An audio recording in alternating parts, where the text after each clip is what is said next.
안녕하세요. 대한민국의 50대 여성으로 살아가면서 그 세월 속에 있었던 특별한 이야기를 오늘 여러분께 들려드리려고 해요. 끝까지 들어보시면 아마 깜짝 놀라실 겁니다. 저는 충청도 시골에서 자랐어요. 집은 비록 가난했지만 부모님은 늘 저를 믿어주시는 분들이었어요. 특히 아버지는 현선아, 넌 독하니까 어디 가서든 잘 살 거야. 우리 딸은 쓰러져도 다시 일어날 애야 라고 말씀해 주셨죠.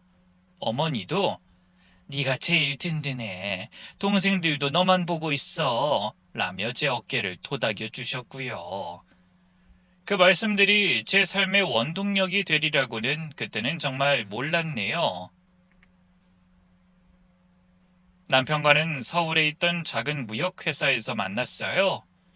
저는 경리였고 남편은 영업부에서 일했죠. 첫 만남은 글쎄요, 그다지 유쾌하진 않았습니다.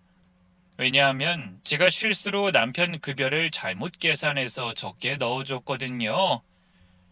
남편이 경리부로 찾아와서 저기 제 월급이 잘못된 것 같은데요.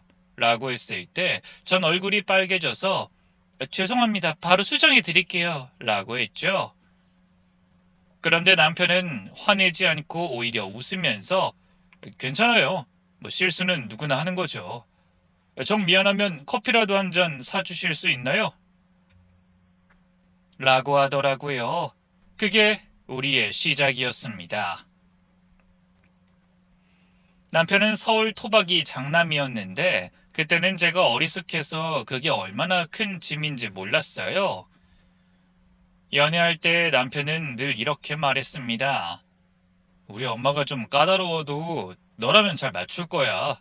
너처럼 성실하고 착한 사람은 처음 봤거든. 전 그 말을 철석같이 믿었습니다. 사랑하는 사람의 어머니라면 당연히 잘 지낼 수 있을 거라고 생각했거든요. 처음 시댁에 인사드리러 갔을 때를 어떻게 잊을까요? 시댁은 낡은 2층 주택이었는데 대문 앞에서부터 긴장이 되더라고요. 남편이 괜찮아, 긴장하지 마 라고 했지만 손에 어찌나 땀이 나던지 현관문이 열리고 시어머니가 나오셨을 때 마음속에 처음 드는 생각은 참 고고하신 분이다 였어요. 키가 크고 마른 체형에 회색빛 머리를 단정하게 빗어 올리신 모습이 마치 교장 선생님 같기도 했고요.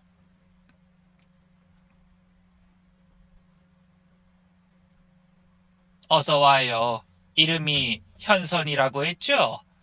목소리는 차가웠지만 일단은 반겨주시는 것 같아 안심했어요. 그런데 집에 들어가자마자 예상치 못한 시어머니의 시험이 시작됐습니다.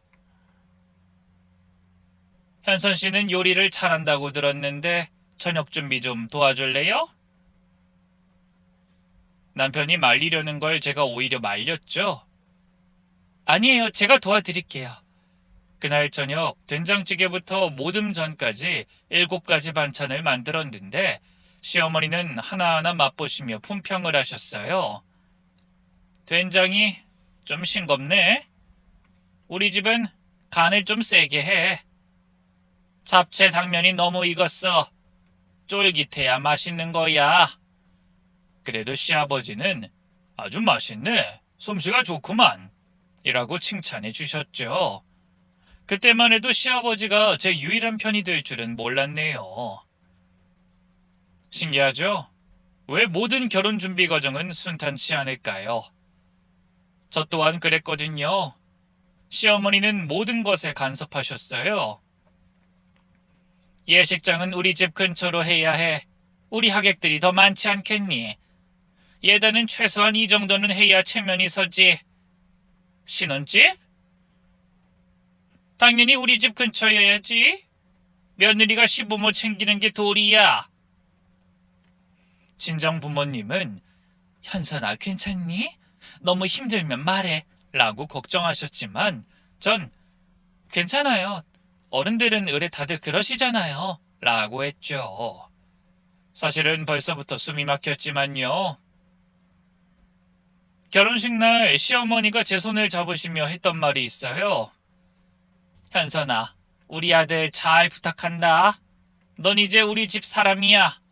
친정은 이제 있고 시집을 친정처럼 생각해. 그때만 해도 참 감동적인 말인 줄 알았어요. 그게 얼마나 무서운 말인지, 정말 말 그대로 친정을 잊으라는 뜻인지는 몰랐네요. 신혼집은 시댁에서 걸어 10분 거리의 작은 전셋집이었어요. 그런데 결혼 첫날부터 시어머니 선언이 시작됐습니다. 현선아, 내일부터 새벽 4시에 우리 집으로 와. 우리 집은 대대로 며느리가 살림을 도맡아 왔어. 너도 그래야 해. 결혼하고 일을 그만두게 해서 가정주부가 되는 줄 알았는데 사실은 거대한 시련이 절 기다리고 있던 거예요. 남편에게 이게 맞는 거야? 라고 물었더니 남편은 난처한 표정으로 우리 엄마가 좀 그래, 조금만 참아줘 라고만 했어요. 물러 터져서는 말이에요. 다음날 새벽에 일어나자마자 시댁으로 갔습니다. 시어머니는 이미 깨어 있으셨고요. 늦었네? 4시라고 했잖아. 죄송해요, 어머님. 길이 어두워서. 변명하지 마. 내일부터 3시 반에 와. 그날부터 제 하루는 이렇게 시작됐습니다. 새벽 3시 반에 일어나 시댁으로 가서 시장 나갈 준비를 도와드리고 리어카에 채소를 싣고 새벽 시장으로 가는 거예요. 시어머니는 노량진 새벽 시장에서 채소 장사를 하셨는데 비가 오나 눈이 오나 하루도 쉬지 않으셨죠. 저도 당연히 매일 따라가야 했고요. 현선아, 손님 응대는 이렇게 하는 거야. 보고 배워. 파는 이렇게 다듬어야 해. 너무 많이 자르면 안 된다고. 거스름돈 계산 틀리면 큰일 나. 정신 차려. 새벽 4시부터 오전 10시까지 장사를 하고 집에 돌아와서는 집 청소와 빨래를 했어요. 시어머니 집은 2층 단독주택이었는데 방이 5개나 돼서 청소만 2시간이 걸렸죠. 점심을 해드리고 나면 오후 2시, 그때부턴 시아버지가 운영하시는 철물점으로 가야 했어요. 철물점은 동네에서 꽤 큰 편이었는데 못부터 페인트까지 없는 게 없었죠. 현선아, 이 못들 크기별로 분류해서 정리해둬. 페인트 재고 확인하고 부족한 거 목록 만들어. 손님 오면 네가 먼저 응대해. 아버지는 계산만 하실 거야. 철물점 일은 저녁 8시까지 계속됐고 집에 와서 저녁 준비하고 설거지까지 끝내면 밤 10시, 그제야 신혼집으로 돌아갈 수 있었어요. 남편은 늘 먼저 와서 TV를 보고 있었죠. 힘들었지? 고생했어. 라고는 했지만 정작 시어머니께는 아무 말도 하지 않았어요. 속이 터지더라고요, 정말. 여보, 이게 뭐야? 너무하잖아. 내가 일꾼 데리고 온 것도 아니고 우린 신혼부부인데. 조금만 참아봐. 엄마도 시집살이 힘들게 하셨대. 우리가 이해해야지.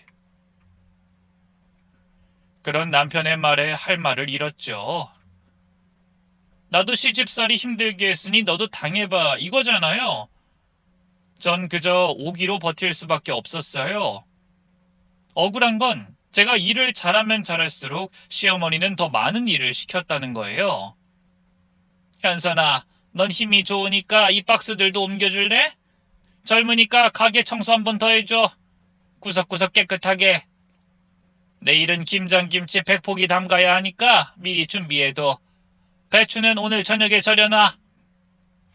조금만 실수하면 시골 것이 그것도 못하냐? 라고 호통치셨어요. 한 번은 시장에서 돈 계산을 하다가 5,000원이 맞지 않았어요. 분명 제대로 했는데 이상했죠. 어머님, 돈이 5,000원 모자라요. 제가 다시 계산해 봤는데도. 뭐? 네가 되먹지 못하게 계산을 못한 거지? 도둑년처럼 의심받고 싶어? 억울했지만 제가 실수한 것 같아요. 제 돈으로 채워 넣을게요. 라고 할 수밖에 없었어요. 그런데 다음날 그 5천 원이 시어머니 호주머니에서 나온 겁니다. 실수로 넣으셨다는 거예요. 하지만 사과는커녕 왜 제대로 확인 안 했어? 라고 오히려 저를 나무라시더라고요. 이런 일이 한두 번이 아니었답니다. 없어진 돈이 나중에 시어머니 서랍에서 나온다거나 제가 했다는 실수가 사실은 시어머니가 하신 거였다거나 하지만 전 끝까지 제가 잘못했습니다 라고만 했어요. 왜 그랬냐고요? 저도 처음엔 억울하고 화가 났죠. 하지만 곧 깨달았어요. 시어머니는 절 시험하고 계신다는 걸. 제가 어디까지 참는지 얼마나 순종적인지 보고 있는 것 같더라고요. 그러니 그냥 죄송하단 말로 넘기는 게 편했다고 해야 할까요? 사실 제가 그 독한 시집살이를 버틸 수밖에 없었던 더 큰 이유가 있었답니다. 결혼하고 석 달 만에 친정에 날벼락이 떨어졌거든요. 어느 날 새벽 전화벨이 요란하게 울렸어요. 언니 큰일 났어. 아빠가! 동생의 울먹이는 목소리에 가슴이 철렁 내려앉았죠. 아버지가 새벽 운동을 나가시다가 음주운전 차량에 치여 돌아가셨다는 겁니다. 안 돼. 거짓말이지. 어제까지만 해도 멀쩡히 통화했는데. 하지만 현실은 현실이었어요. 부랴부랴 친정으로 달려갔는데 어머니는 그 충격으로 쓰러져 계셨죠. 의사 선생님은 뇌출혈로 인한 반신불수라고 했어요. 회복하시려면 최소 1년은 병원에 계셔야 합니다. 재활치료도 꾸준히 받으셔야 하고요. 동생들은 당시 아직 학생이었어요. 갑자기 가장을 잃은 우리 가족은 말 그대로 풍비박산이 났죠. 동생들의 눈물 어린 얼굴을 보니 가슴이 찢어질 것 같았어요. 결혼 준비와 그동안 집에 용돈을 보내느라 모아둔 돈이 없었어요. 급한 대로 친척들에게 도움을 청했지만 모두 등을 돌렸죠. 현선아, 미안하다. 우리도 형편이 어려워서. 시집간 딸이 친정 걱정할 때가 아니지. 결혼 생활이나 잘해. 막막한 마음에 어쩔 수 없이 시어머니께 무릎 꿇고 부탁했습니다. 어머님 제발 도와주세요. 제가 죽도록 일할게요. 집안일이든 장사일이든 뭐든 다 할 테니 동생들 학비랑 엄마 병원비 좀 도와주세요. 제발요. 눈물 콧물 범벅이 된 채로 매달렸죠. 시어머니는 한참을 말없이 절 내려다보시더니 입을 여셨어요. 그래, 대신 조건이 있어. 시어머니의 눈빛이 날카롭게 빛났어요. 첫째, 내가 시키는 대로 다 해야 해. 불평 불만 없이. 둘째, 친정집엔 내 허락 없이 가지 마. 셋째, 너희 월급은 한 푼도 남기지 말고 다 가져와. 내가 관리할 거야. 그 조건들이 얼마나 가혹한지 알았지만 전 고개를 끄덕일 수밖에 없었어요. 네, 어머님, 그렇게 하겠습니다. 정말 감사합니다. 감사해요. 그날부터 전 정말 죽을 힘을 다해 일했습니다. 새벽 시장에서 채소 팔고 돌아와서 집안일하고 오후에는 철물점 가서 일하고 저녁에는 시어머니가 시키는 부업까지 몸이 2개라도 모자랄 지경이었죠. 그래도 시어머니는 약속을 지켜주셨어요. 동생들 학비를 대주셨고 엄마 병원비도 보태주셨거든요. 물론 그 돈은 제가 번 돈이었지만 그래도 감사했어요. 고맙습니다, 어머님. 정말 은혜 잊지 않겠습니다. 그때마다 시어머니는 차가운 표정으로 은혜 운운하지 마. 네가 일한 대가야. 라고 하셨지만 전 진심으로 감사했답니다. 저에겐 시누이도 둘이 있었어요. 큰 시누는 결혼해서 강남에 살았고 작은 시누는 회사 다니며 혼자 살고 있었죠. 큰 시누는 전문직 남편과 결혼해서 잘 살았는데 친정에 올 때마다 명품백에 비싼 옷을 입고 오더라고요. 말투는 정이 안 가도 나름 잘 챙겨주긴 했어요. 언니, 우리 엄마가 너무 힘들게 하죠. 이해해줘요. 엄마 성격이 원래 그래. 나도 결혼 전엔 많이 혼났거든요. 그런데 제가 부엌에서 설거지하고 있을 때 거실에서 시어머니와 나누는 대화를 엿들어 보니 가관이더라고요. 엄마, 세연이 너무 답답하다. 시골에서 올라온 티가 너무 나잖아. 말투도 그렇고 행동도 그렇고. 피할 수 있니? 네 오빠가 선택한 사람인데. 그래도 일은 잘하니까 다행이야. 엄마 일 많이 도와주잖아? 일한 게 당연한 거지, 며느리가. 작은 신우는 더했죠. 제 앞에선 어찌나 살갑게 굴던지. 언니, 이거 우리 회사 신제품이에요. 화장품 샘플인데 써봐. 언니, 그새 피부가 거칠어진 것 같아요. 일을 너무 많이 해서 그런가? 그러다 한 번은 작은 시누이가 친구들을 집에 데려왔는데 제가 마침 청소하고 있었거든요. 얘들아, 이쪽은 우리 새언니야. 인사해. 안녕하세요. 일하시느라 힘드시겠어요? 아니에요. 좋은 시간 보내세요. 그런데 제가 다른 방으로 가자마자 친구들이 수근거리는 소리가 들리더라고요. 야, 진짜 시골 아줌마 같다. 요즘도 저렇게 시집살이 하는 사람이 있어? 그러니까 나 같으면 절대 못 살아. 하루도 못 버티고 도망갈 듯. 근데 너희 엄마는 왜 그러셔? 엄만 옛날 분이거든. 사실 새언니가 미련한 거지. 맨날 내 어머니하고 숙이고 사니까. 역시 머리가 나쁘면 몸이 고생하는 거야. 명절 때는 더 가관이었어요. 친척들이 모이면 시누이들은 제 앞에선 저를 칭찬하는 척했거든요. 우리 언닌 참 부지런해요. 새벽부터 밤까지 일하는데 불평 한마디 안 해. 이런 며느리 구하기 힘든데 우리 오빠가 참 복받았지. 하지만 그 말투와 표정엔 은근한 무시가 담겨 있었어요. 너는 일하는 기계라는 뜻으로요. 그래서 전 항상 웃으면서 신우들 덕분에 힘이 나요. 좋은 말씀 감사해요. 라고 했습니다. 화가 나도 참았어요. 저에게는 그들보다 나은 가족이 있다는 게 위안이었어요. 성실하고 착한 동생들을 생각하면 참을 수 있었죠. 그런 와중에도 저를 숨통 트이게 한 분이 있었으니 바로 시아버지였습니다. 시아버지는 참 과묵하신 분이었어요. 까만 뿔테 안경을 쓰고 계셨는데 그 안경 너머로 보이는 눈빛이 저에겐 참 따뜻했답니다. 매일 새벽 4시면 일어나서 신문을 정독하시는 게 일과였어요. 전 새벽 3시 반에 일어나니까 자연스럽게 시아버지께 커피를 타드리게 됐죠. 아버님, 커피 드세요. 고맙네. 이른 새벽부터 고생이 많다. 어느 날 시아버지가 신문을 보시다 물으셨어요. 현선아, 혹시 경제에 관심 있니? 경제요? 그런 건 잘 모르겠어요, 아버님. 여기 이 기사 한번 읽어볼래? 그날 시아버지는 환율에 대해 설명해 주셨어요. 이게 달러라는 건데 미국 돈이야. 이게 비싸지면 수출하는 회사는 좋아하고 싸지면 수입하는 회사가 좋아해.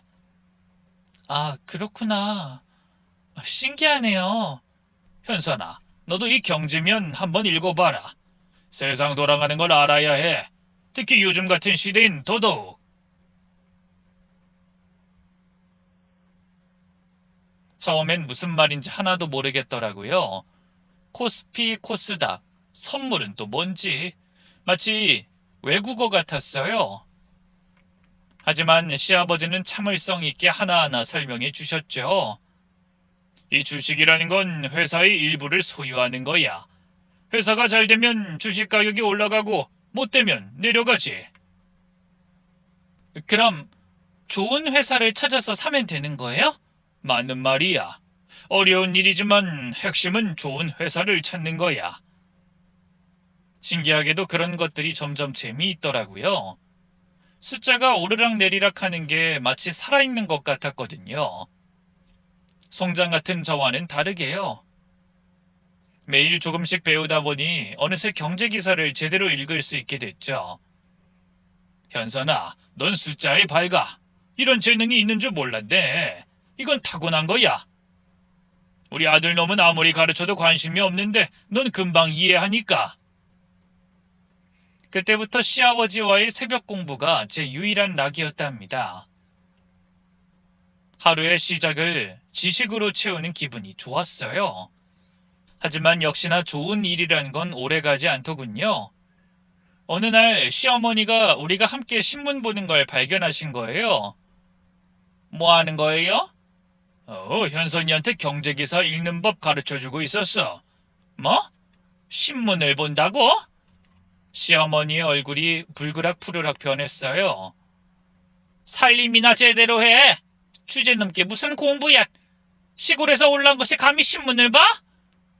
시아버지가 현선이가 똑똑해서 가르쳐주는 거야. 요즘 시대의 경제 정도는 알아야지. 라고 두둔하시자 시어머니는 더 화를 내셨어요. 제 자식들도 안 가르쳐준 걸 며느리한테 가르쳐? 딸들이 이걸 알면 뭐라고 하겠어? 그날부터 시어머니의 구박은 더 심해졌습니다. 넌 이제부터 밥상도 따로 차려 먹어라. 공부할 시간 있으면 일이나 더 해. 전 그때부터 부엌에 서서 밥을 먹어야 했어요. 남편이 엄마 너무하신 거 아니에요? 라고 했지만 시어머니는 네가 뭘 알아? 며느리 교육은 시어미가 하는 거야. 라고 일축하셨죠. 그래도 전 포기하지 않았습니다. 낮에는 죽도록 일하고 밤에는 남편이 잠든 후 화장실에서 손전등을 켜고 시아버지께 배운 걸 복습했어요. 노트에 경제 용어들을 적고 신문에서 오래된 기사들을 읽으며 공부했죠. 언젠가는 이 공부가 도움이 될 거야. 포기하지 말자. 매일 밤 스스로에게 다짐하면서요. 그러던 어느 날 청천벽력 같은 일이 일어났습니다. 평소와 같던 새벽, 시댁에 도착했는데 분위기가 이상했어요. 현관문이 열려 있고 거실에 불이 환하게 켜져 있었죠. 어머님? 아버님? 대답이 없어서 거실로 들어갔더니 시아버지가 바닥에 누워 계셨어요. 한 손에는 평소처럼 신문을 든 채로요. 아버님 주무세요? 가까이 다가가 어깨를 흔들었는데 차가웠어요. 몸이 이미 굳어 있었죠. 아버님! 아버님! 제 비명소리에 시어머니가 뛰어나오셨어요. 무슨 일이야? 어머! 여보! 119를 불렀지만 이미 늦은 후였습니다. 심장마비로 돌아가신 거였어요. 그 전날 밤이 아직도 생각나요. 시아버지가 평소와 달리 많은 말씀을 하셨거든요. 현선아, 내가 늘 하고 싶었던 말이 있어. 네, 아버님 말씀하세요. 넌 참 좋은 아이야. 부족한 우리 집에 와줘서 고맙다. 아니에요, 아버님. 제가 더 감사하죠. 그리고 내가 없어도 공부 계속해라. 그 배움이 언젠가 네 인생을 바꿔줄 거야. 그리고 마지막에 이렇게 말씀하셨어요. 네가 있어서 든든해. 부탁한다. 그땐 그게 마지막 말씀이 될 줄은 몰랐어요. 끝이 얼마 남지 않았다는 걸 아셨던 것처럼요. 시어머니는 충격을 받으셨지만 금세 평정을 찾으셨어요. 오히려 더 차가워지신 것 같았죠. 현선아, 장례 준비하자. 네, 어머님. 장례식장에서는 온갖 일을 다 했어요. 문상객 접대부터 음식 준비, 청소, 뒷정리까지 거의 잠도 못 자고 일했죠. 정작 시누이들은 뭘 했냐고요? 장례식장 한 구석에 모여서 수근거리기만 하더라고요. 아버지가 재산을 얼마나 남기셨을까? 시골에 땅도 있고 건물도 몇 채 있으니까. 통장에 현금도 꽤 있을 거야. 철물점이 괜찮게 됐잖아. 큰 시누이가 작은 시누이에게 속삭였어요. 근데 엄마가 다 가지고 있을 텐데 어떡하지? 일단 엄마 눈치 보면서 천천히 얘기해야지. 지금은 아니야. 근데 오빠가 장남이니까 다 가져가는 거 아니야? 뭔 소리야. 요즘에 어떤 시대인데. 공평하게 나눠야지. 정말 한심하더라고요.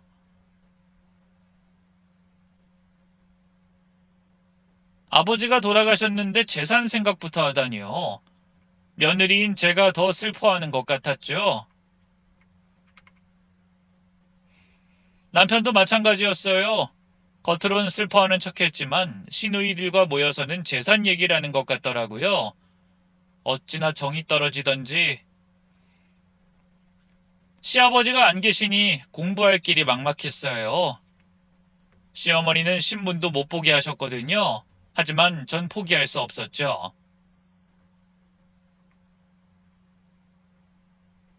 시아버지의 마지막 말씀이 계속 귀에 맴돌았어요. 공부를 계속해라. 그 배움이 네 인생을 바꿔줄 거다. 새벽 장사 끝내고 시장 근처 도서관에 갔습니다. 화장실 간다고 거짓말하고 30분이라도 시간을 내서 경제서적을 읽었어요. 처음엔 무슨 말인지 하나도 모르겠더라고요. 이 전문 용어가 너무 많아서 용어 사전을 옆에 두고 봤죠. 신문은 폐지 줍는 척하면서 모았어요. 시장 상인들이 물건 포장하고 버린 신문을 주워 집에 몰래 숨겨뒀다가 밤마다 읽었어요. 남편이 뭐해? 라고 물으면 아무것도 아니야. 그냥 피곤해서 일찍 잘게. 라고 둘러대면서요. 쉬는 날이면 증권가 근처도 서성거렸습니다. 증권사 객장 밖에서 사람들이 하는 얘기를 들으면서 감을 익혔죠. 처음엔 무슨 외계어 같았는데 계속 듣다 보니 조금씩 이해가 되기 시작했어요. 3년을 그렇게 독학했더니 어느새 경제 흐름이 보이더라고요. 아, 이 회사는 실적이 좋아서 오를 것 같은데. 이 업종은 정부 정책 때문에 어려워질 것 같은데 하는 감이 생겼죠. 그래도 실제로 투자할 돈은 없었어요. 시어머니가 제 월급을 모두 가져갔으니까요. 그저 머릿속으로만 내가 돈이 있다면 이 주식을 사겠다, 이 타이밍에 팔겠다고 상상만 할 뿐이었죠. 그래서 종이에 가상 포트폴리오를 만들어서 매일 체크했어요. 오늘 삼성전자 5% 상승, 내 가상 계좌 수익률 15% 이런 식으로요. 현실은 참 팍팍했지만 그 가상의 숫자들이 제게 이상한 희망과 자신감을 줬답니다. 시아버지가 돌아가시고 나니 집안 분위기가 완전히 바뀌었어요. 특히 49제가 끝나자마자 재산 문제가 본격적으로 불거지기 시작했죠. 알고 보니 시아버지가 재산이 생각보다 많더라고요. 시골에 논밭 땅이 있고 시내에 작은 건물도 있고 철물점 그리고 예금도 있다는 것 같았어요. 그 시절로는 꽤 큰 재산이었죠. 그걸 알았는지 시누이들이 갑자기 부지런해졌더라고요. 평소에는 명절에도 안 왔는데 이젠 주말마다 찾아왔어요. 그렇게 눈치만 보다 큰 시누이가 먼저 포문을 열었죠. 엄마, 있잖아. 오빠가 장남이니까 재산 더 가져가겠지? 제사도 하고 엄마도 모시고 하니까. 아니, 나는 뭐 크게 바라는 건 아닌데 그냥 엄마가 어떻게 생각하는지 알고 싶어서 물어보는 거야. 그러자 작은 신우가 짠 듯이 바로 반박했죠. 언니, 그게 무슨 말이야? 요즘이 어떤 시대인데 장남 타령이냐고. 민법상으로도 자녀는 다 똑같이 상속받게 돼 있어. 시어머니는 그런 자식들을 차가운 눈으로 보며 입을 열었어요. 너희 속 뻔히 보인다. 다 내 거니까 내 맘대로 할 거야. 더 이상 재산 얘기 꺼내지 마. 하지만 시어머니의 그 말이 오히려 불을 붙였죠. 그날부터 시누이들이 더 자주 찾아와서 시어머니 환심을 사려고 했었거든요. 큰 시누는 비싼 한약을 사와서 엄마 건강이 제일 중요해 라고 했고, 작은 신우는 해외여행 티켓을 들고 와서 엄마, 같이 가요! 라고 했죠. 누가 더 잘하나, 누가 더 효자처럼 보이나 대결하는 것 같았어요. 시어머니 말씀처럼 어찌나 속이 눈에 뻔히 보이던지. 그 와중에 전 뭐라고 했냐고요? 전 바라는 거 없어요. 그저 아버님 제사 잘 모시고 어머님 잘 챙길 수 있으면 그게 제일이에요. 시누이들이 콧방귀를 꼈죠. 언니는 참 순진하다. 그렇게 살면 뭐가 남아? 그러니까. 자기 권리는 찾아야지. 하지만 전 사실 진심이었어요.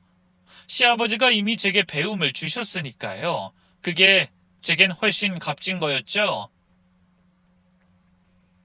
사실 지금까지는 언급하진 않았지만 시댁엔 막내 시동생이 있었어요. 워낙 소식이 없고 얼굴을 본 적도 없어 저에겐 남이나 마찬가지인 도련님이었죠. 바쁘기도 하고 가족 일에는 거의 참여를 안 해서 다들 언급도 잘 안 했거든요. 그런데 사실 시어머니가 유독 도련님을 편애했다고 하더라고요.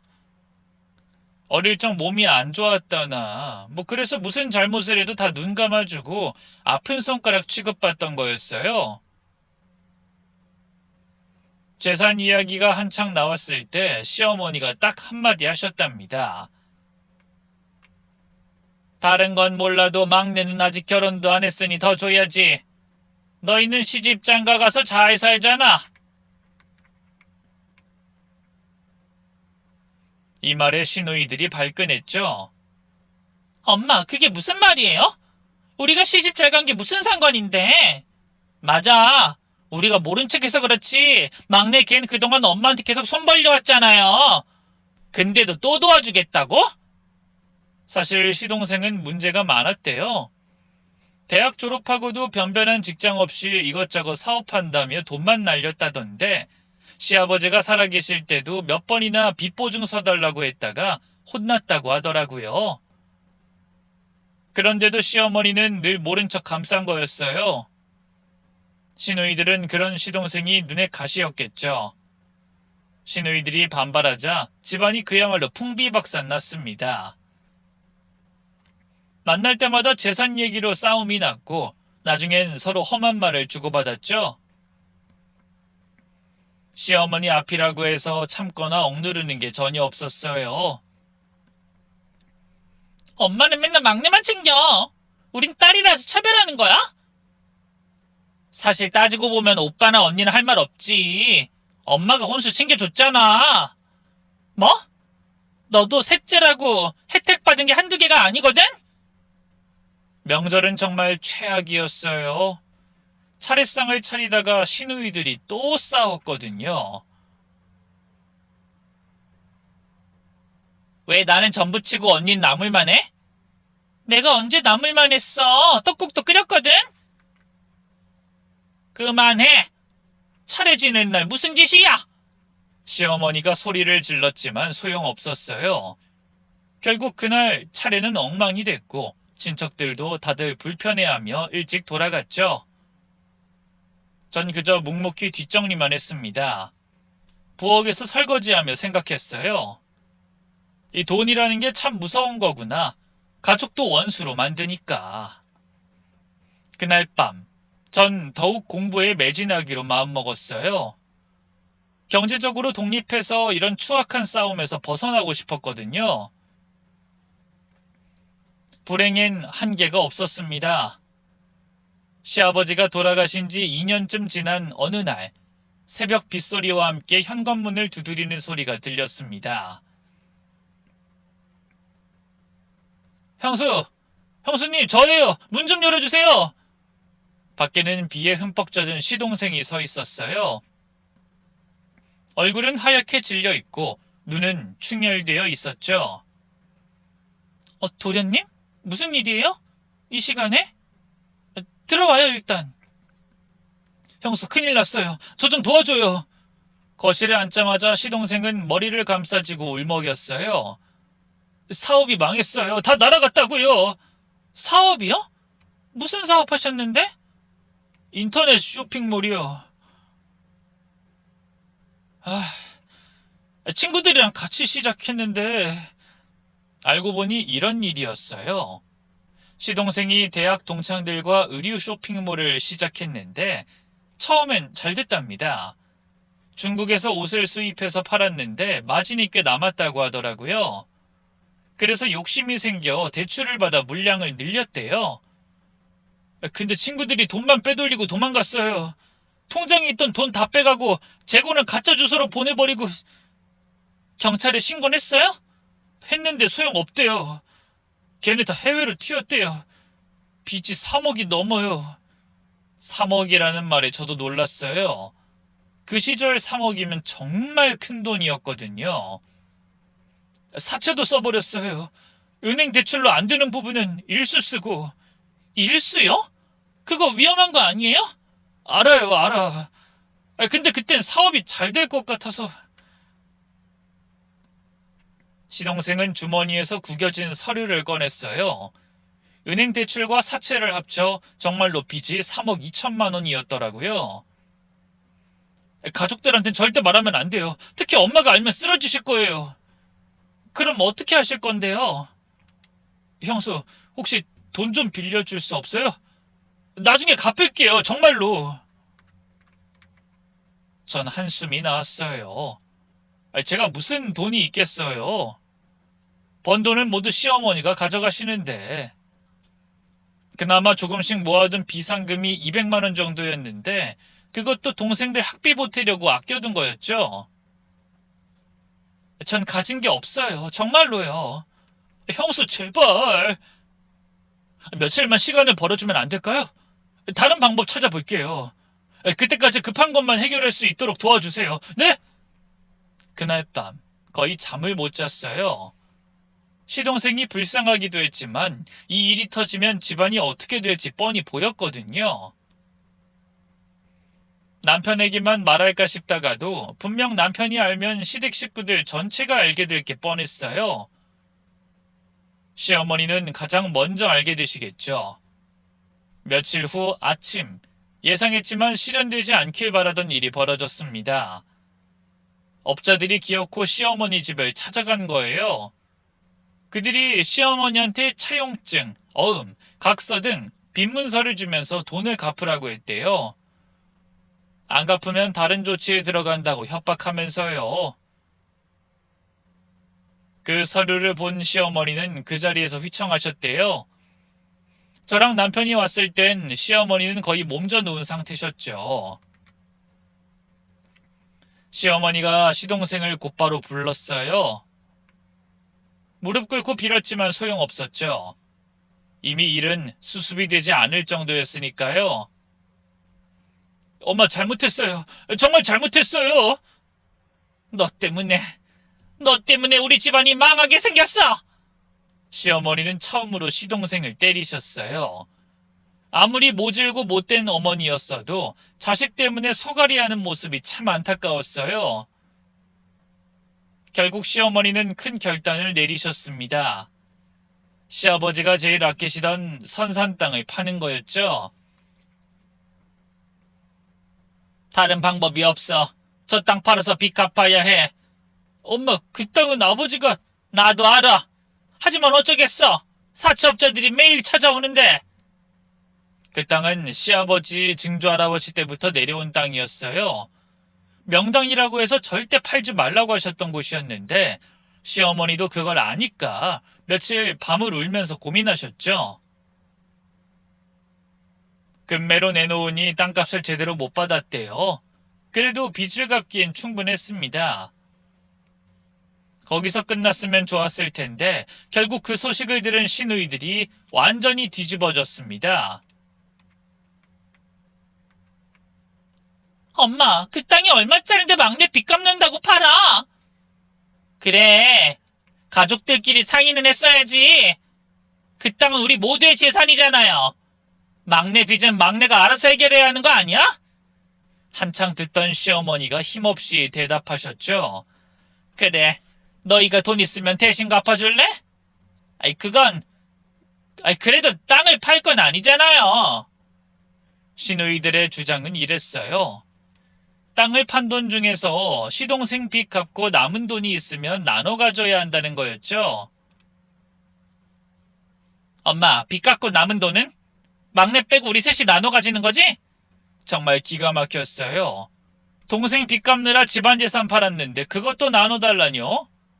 제가 나서서 수수료랑 세금으로 다 나갔다고 했더니 이번엔 큰 신우 남편까지 나섰습니다.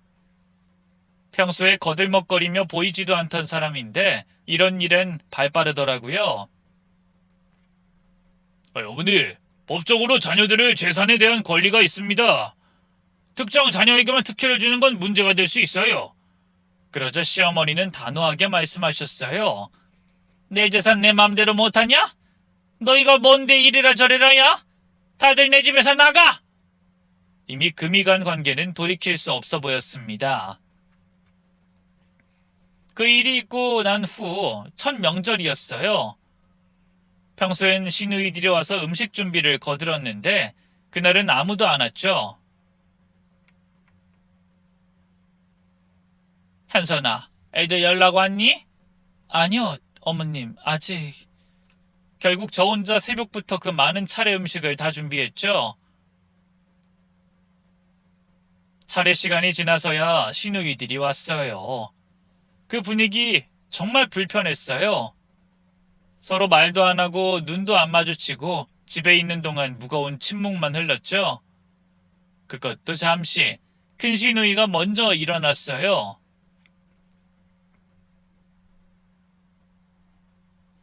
엄마, 저희 먼저 가볼게요. 벌써? 밥은 먹고 가야지. 애들이 학원 가야 해서요. 작은 신우도 따라 일어났죠. 저도 가봐야겠어요. 약속 있어서.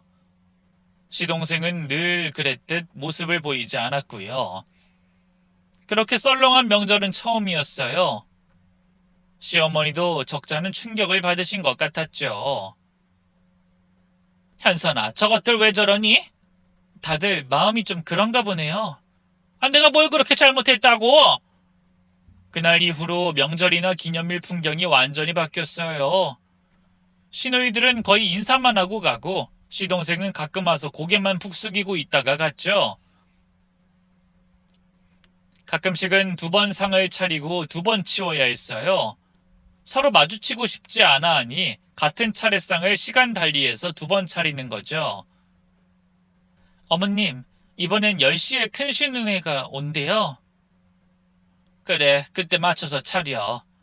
3시엔 도련님이 온다고 했어요. 알았다. 정말 우스운 상황이었지만 어쩔 수 없었어요. 그나마 오기라도 하니 다행이라고 생각했죠. 그런 와중에 시누이들이 절 포섭하려 했어요. 큰 신우는 따로 연락해와서 이렇게 말했죠. 언니도 엄마가 너무하다고 생각하지 않아요? 막내만 편애하고 우린 찬밥 신세고. 글쎄요, 저는 잘 모르겠어요. 언니도 고생만 하고 받은 게 없잖아요.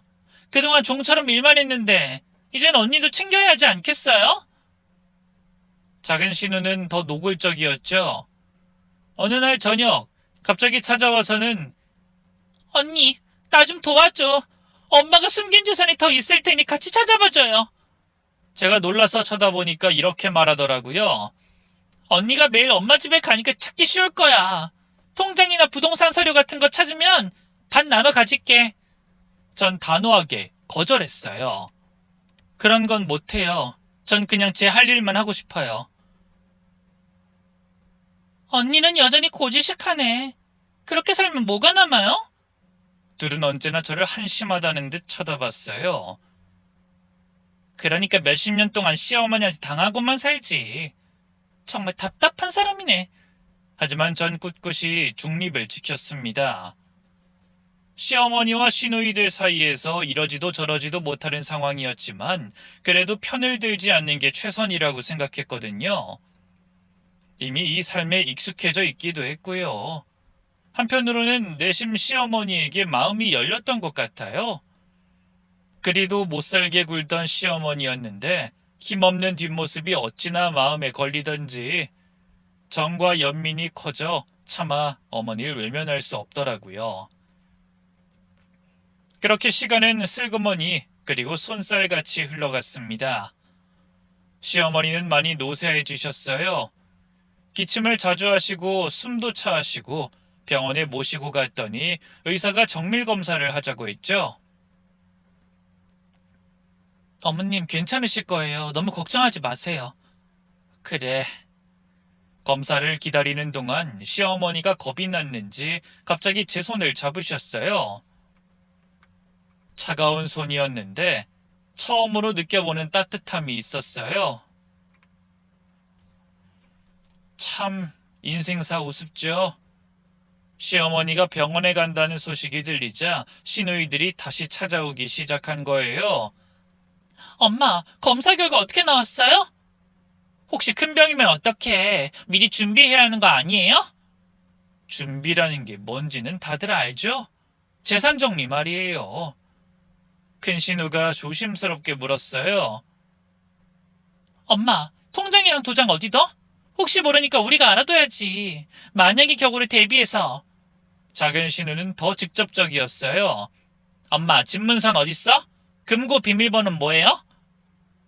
너희들 정말... 나 아직 안 죽었어! 시어머니가 화를 내셨지만 시누이들은 포기하지 않았어요.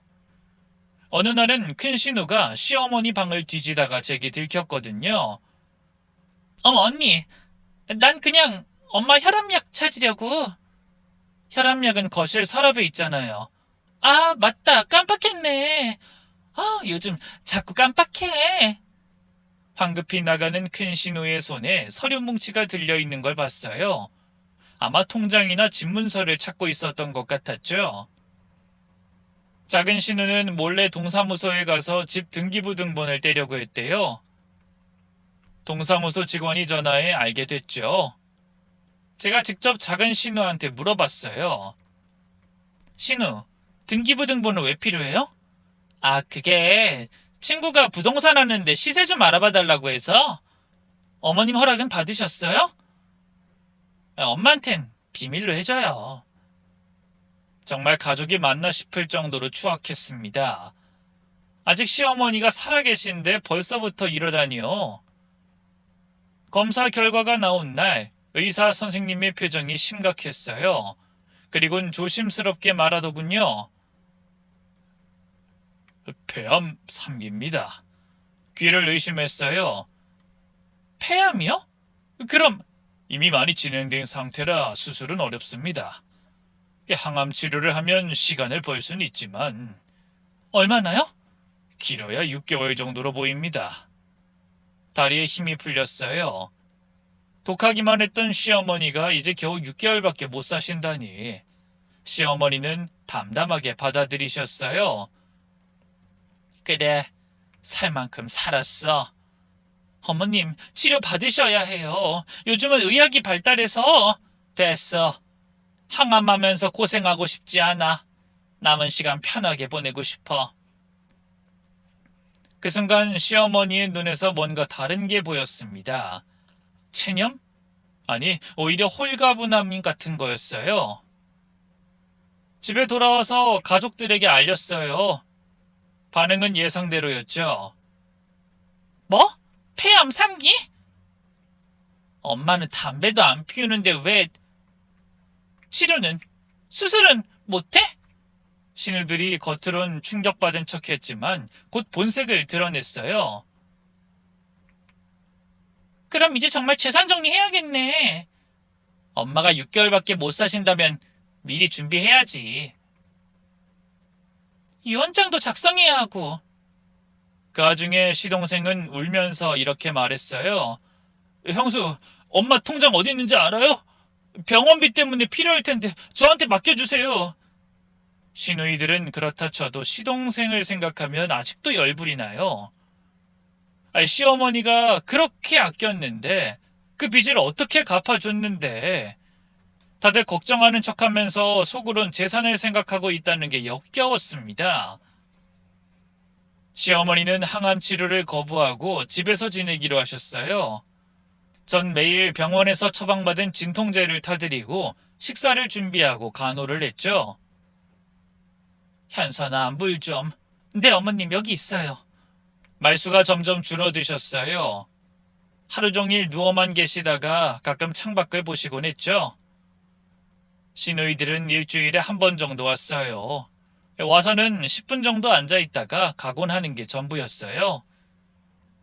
오히려 재산 얘기를 못 꺼내서 안절부절 못하는 것 같았죠. 남편도 다를 바 없었어요.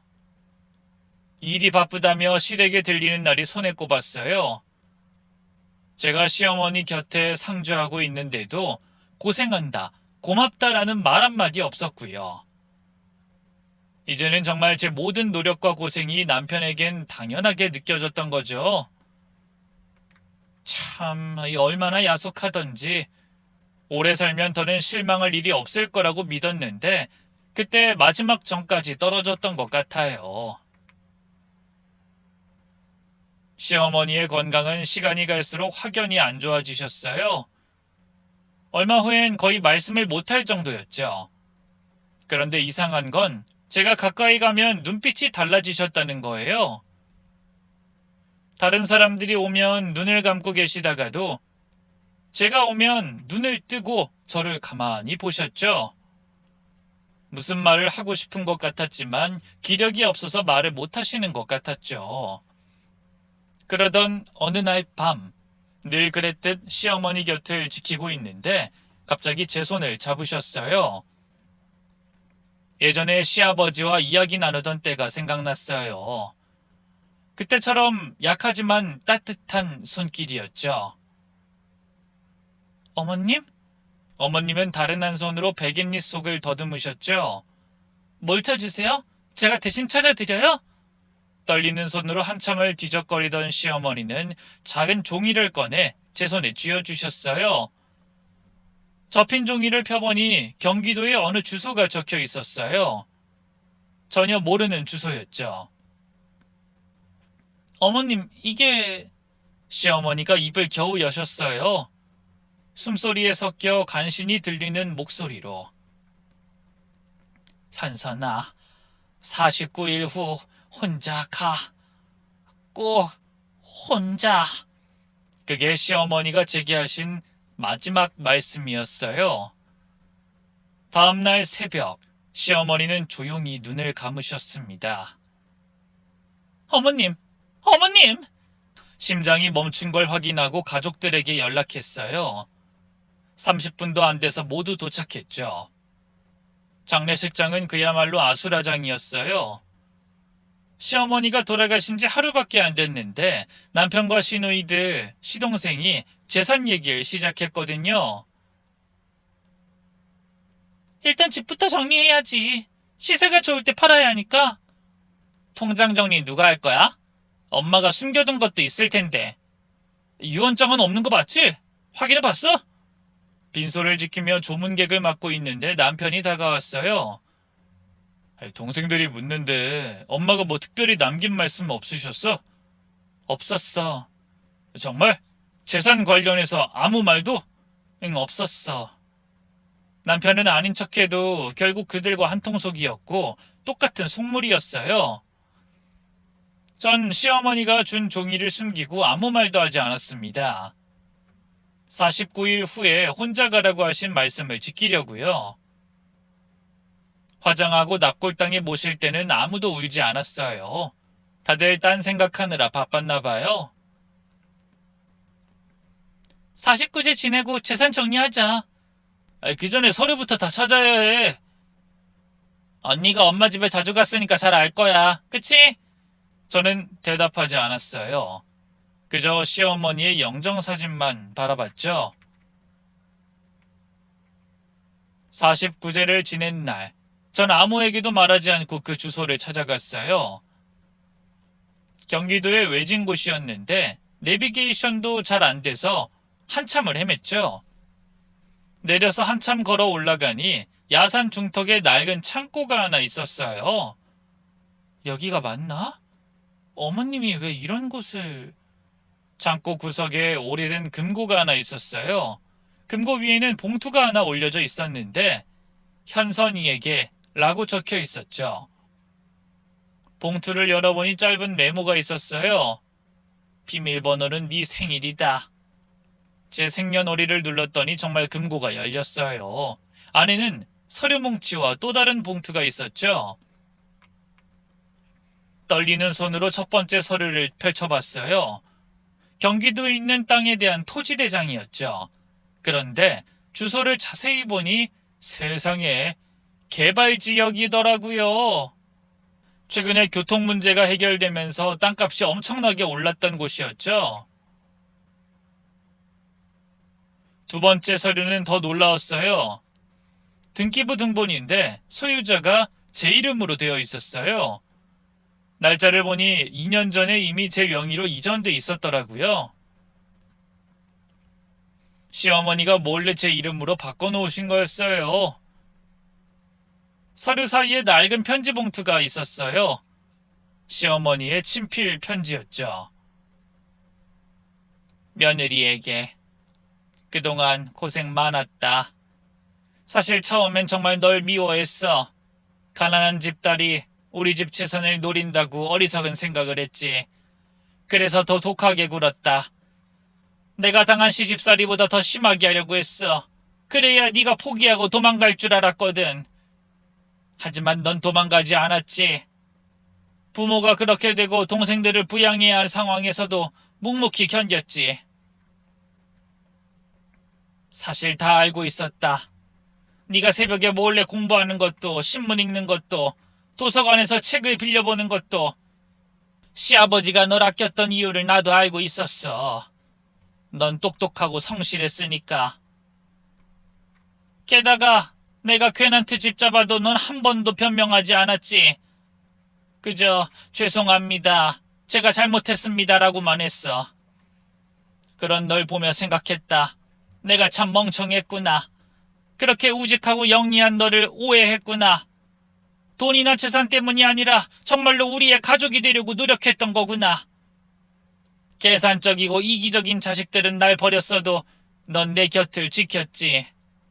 이 땅은 네 시아버지가 오래전 사뒀던 땅이야. 이제 네 거다. 다른 놈들은 한 푼도 안 줄 거야. 네가 흘린 눈물값, 네가 참은 서름값이다. 다른 아이들이 뭐라 한들 법적으로 네 거니까 걱정하지 마. 미안하다고 말하고 싶은데 염치가 없어 하지 못하겠구나. 잘 살아라. 그저 몸 건강히. 시어머니가. 편지를 읽으며 눈물이 왈칵 쏟아졌어요. 창고 안에서 혼자 엉엉 울었죠. 몇십 년 만에 처음으로 시어머니한테 인정받았다는 걸, 아니 사랑받았다는 걸 확인한 순간이었어요.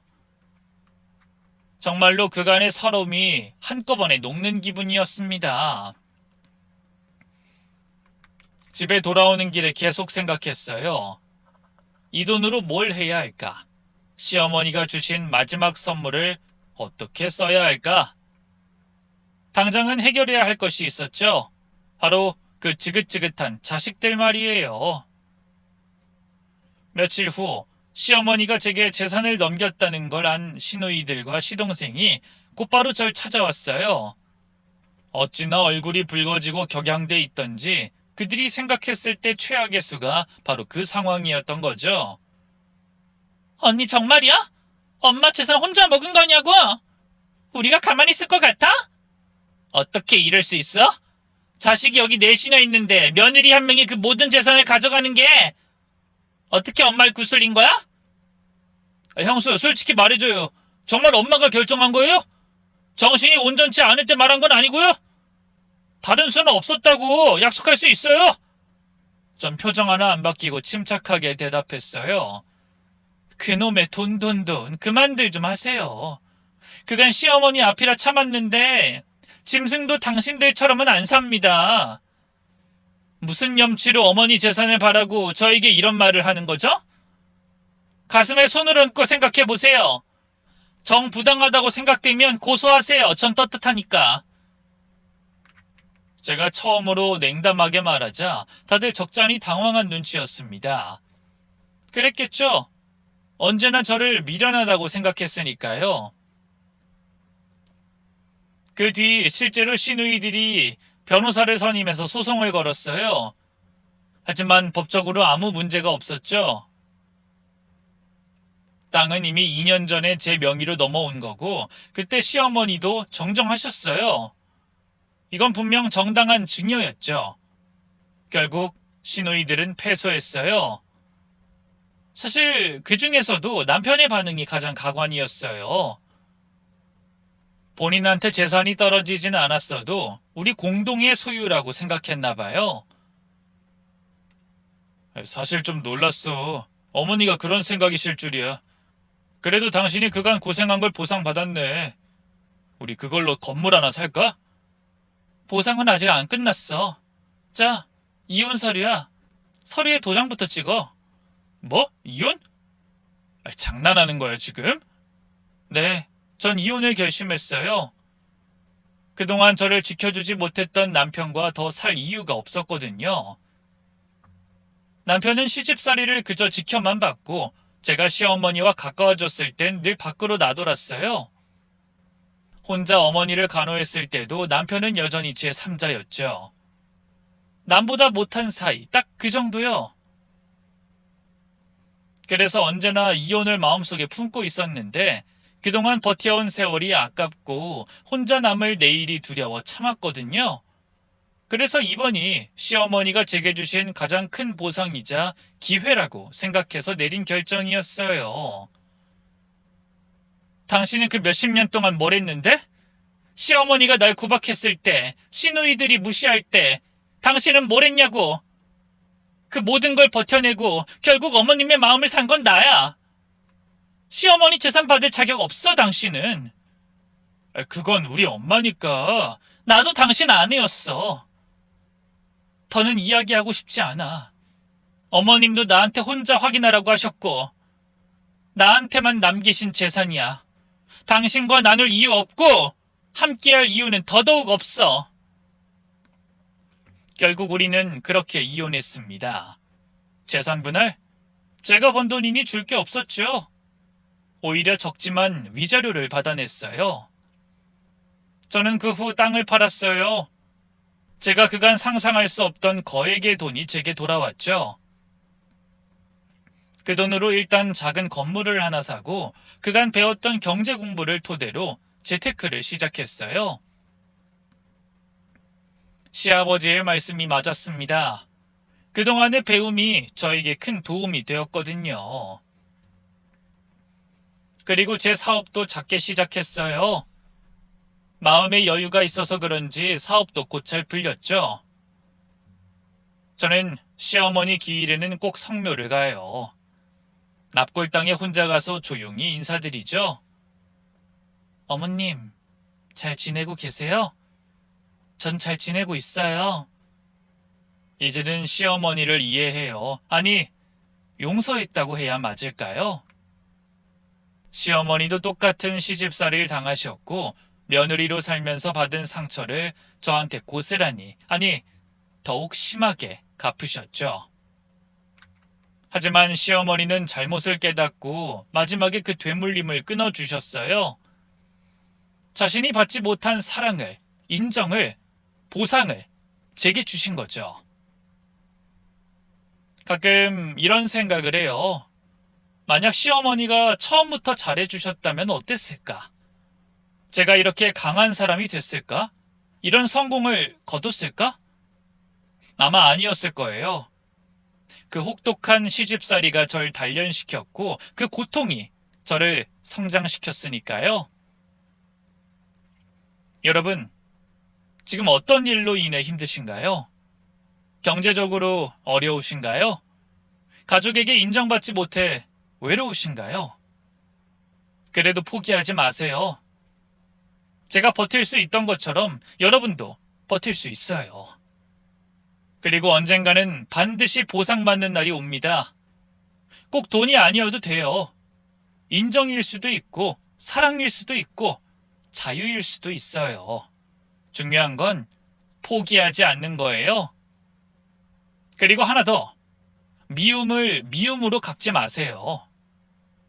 이해하고 용서하고 그리고 자신의 길을 가세요. 그게 진짜 복수고 진짜 성공입니다. 믿으세요. 터널 끝에는 반드시 빛이 있습니다. 이상 저의 기나긴 시집살이의 끝 이야기였습니다.